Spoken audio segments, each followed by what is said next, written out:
സുഹൃത്തുക്കളെ, സ്കിപ്പ് ചെയ്യാൻ വരട്ടെ. ഭാഗ്യമുള്ള ആളുകൾക്ക് മാത്രമേ ഇത് കേൾക്കാൻ പറ്റുള്ളൂ. പരിശുദ്ധമായ ഖുർആനിൽ ഒരു പവർഫുൾ ആയിട്ടുള്ളൊരു സൂറത്തുണ്ട്, സൂറത്തു സൽസല.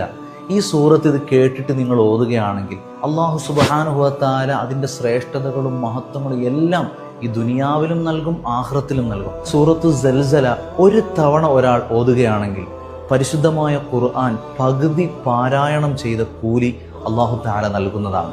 ഇനി ഈ സൂറത്ത് ഒരാൾ ദിവസവും ഒരു തവണ, ചെറിയ സൂറത്തല്ലേ, ഒരു തവണ ഓതുകയാണെങ്കിൽ അല്ലാഹു സുബ്ഹാനഹു വ തആല അവരുടെ ദുനിയാവും ആഖിറവും രക്ഷപ്പെടുത്തി കൊടുക്കുന്നതാണ്. അതായത് സിഹർ, കണ്ണീർ, അതുപോലെ ഈ ലോകത്ത് നിന്ന് നമുക്ക് വരാനുള്ള എല്ലാ ബുദ്ധിമുട്ടുകൾ, നമ്മളെ കുടുംബത്തിലുള്ള പ്രശ്നങ്ങൾ, വീട്ടിലുള്ള പ്രശ്നങ്ങൾ, പഠനത്തിലുള്ള പ്രശ്നങ്ങൾ, മറ്റൊരാളിൽ നിന്ന് വരാനിരിക്കുന്ന പ്രശ്നങ്ങൾ, ഇതിൽ നിന്നെല്ലാം ഈ സൂറത്ത് എല്ലാ ദിവസവും ഓതുന്ന ആളുകൾക്ക് അല്ലാഹു കാവല് നൽകുമെന്നാണ്. മാത്രമല്ല, വിശ്വാസികളാണ്